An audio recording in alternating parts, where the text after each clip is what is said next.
Alright, so Saturday morning hydroponics. So here's a flood and drain table, which is a bed with a plastic tray and it's about 100 mil deep. I noticed, I had to brace it because I didn't make it strong enough and it collapsed in the middle. And I noticed there's a bow in the middle there, so I'm going to chuck another beam under there just to, if it's not strong enough, just keep throwing zip ties at it, Anyway, here are the onions, you can see there. Let's have a look.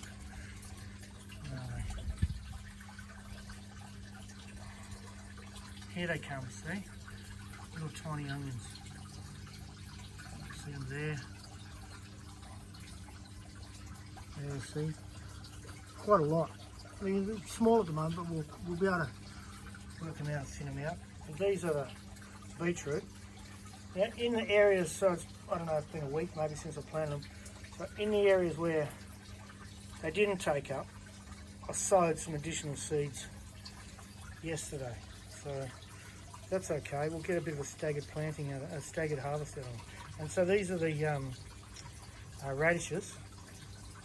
And same thing, where they didn't come up, I put some additional tape, seed tape there yesterday, and it covered it with sand and watered it in.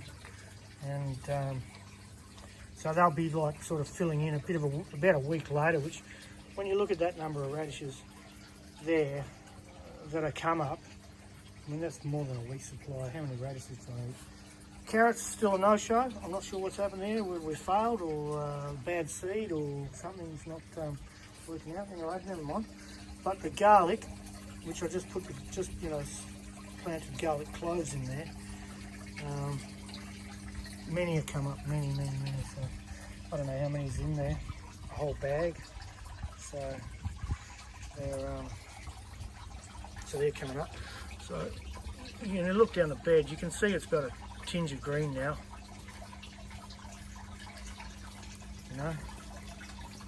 So it's definitely, except for the little carrots. I don't know if I'll wait another week, and if they don't pop up, then I'll replant with some different ones, same carrots. Dwarf carrot, what do they call them, baby carrots or something like that. Just little ones because the bed's not very deep. They should be fine.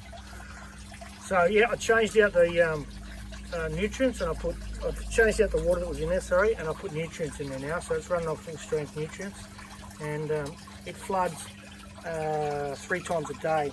So this running pump up here is running one-handed.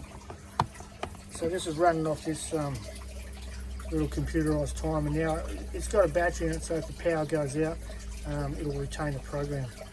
And it runs 3 times a day for 7 minutes. And that's enough time.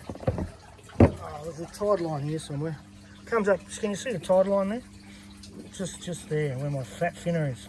That's where the tide comes up to there. So obviously that's enough because everything's growing. The capillary action will draw it up a bit further. So that's that.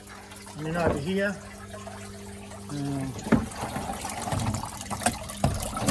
so that's all running. That's what some bloke wanted. Sorry, mate. About the rubber grommets. Okay, well, because they were leaking, we did away with the rubber grommets. So we just put a baffle in the end, a normal baffle I put, and then just return it back into the reservoir. And the reason I keep it all 90mm stormwater vent is simplicity and price. These are $1.10 a fitting or something, as opposed to if you go irrigation pipe fitting. Sorry, point at my finner. If you go an irrigation pipe fitting as opposed to a like a stormwater vent, I mean that's $1.10. But if you were to buy a reducing like a reducing coupling going down to a smaller size, so you're in irrigation coming back, then your fittings go up to like $3.50, $3.75, something like that. So there's a cost saving there, and it doesn't restrict, so you don't get any like some sort of hydraulic lockup that prevents it flowing back or something. So that's my theory anyway. So everything's doing well here. Everything's good.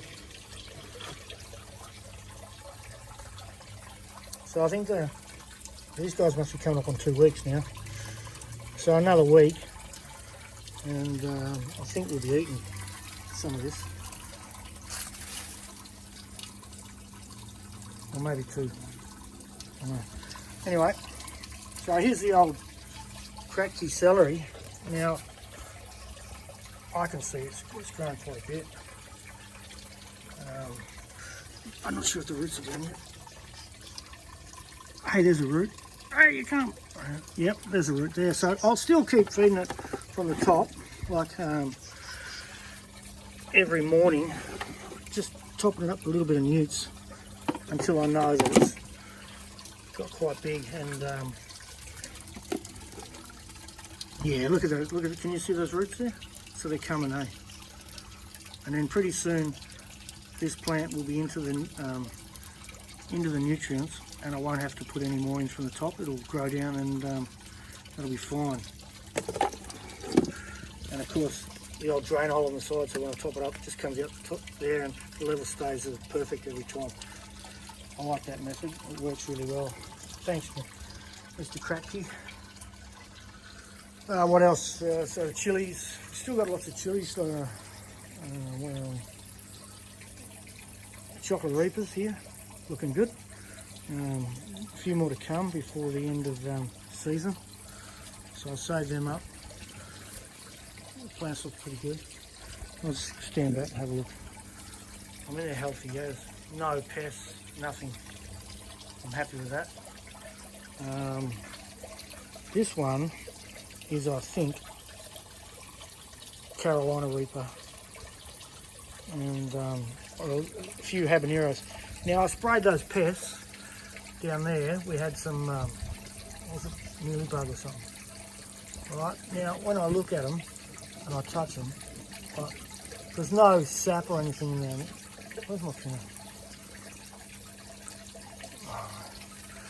There's no sap anymore, so I would say that those pests are dead. But I'll give them another go, and probably another go after that as well, just like once a week with a bit of neem oil, not too strong.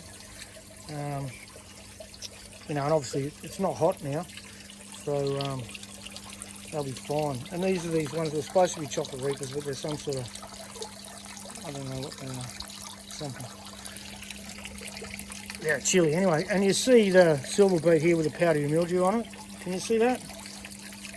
I think they're quite advanced, older plants, so I'm thinking I might not spray it, I'll just take it out and replace it.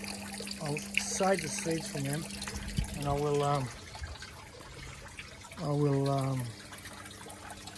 you know, propagate some more. I've got still more seeds down here, so I've got a big bundle. So this has got a hinged lid here, like this.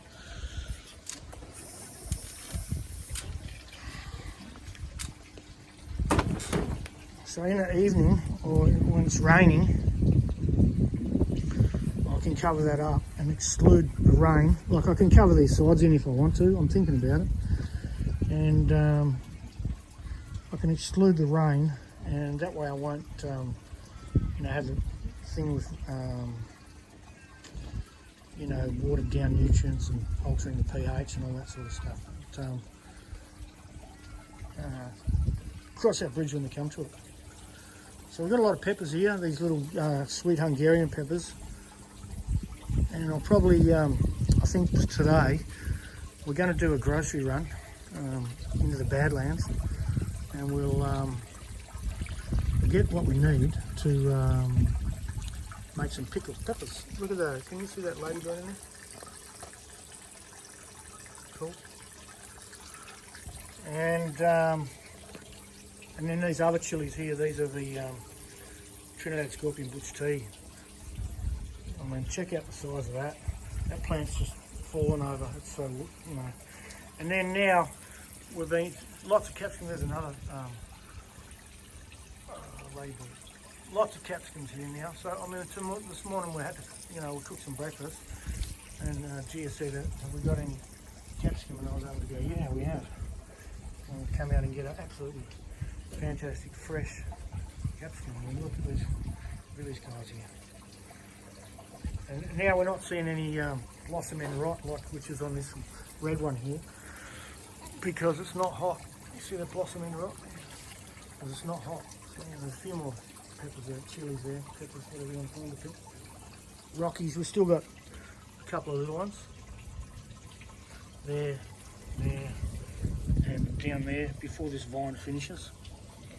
So we'll probably, I don't know, got another month's worth of things. By the time those snow peas and climbing peas are up and they're ready to plant, that'll be the decision I make. Right, this is coming out, I need that space. That's why I want to put my climbing peas on that metal mesh that I put there.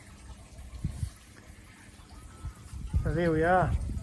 There's how many hydro systems here? Too many. Nah, it's never enough hydro, eh? Yeah. Alright, have a great day and a great weekend. Take care. Bye.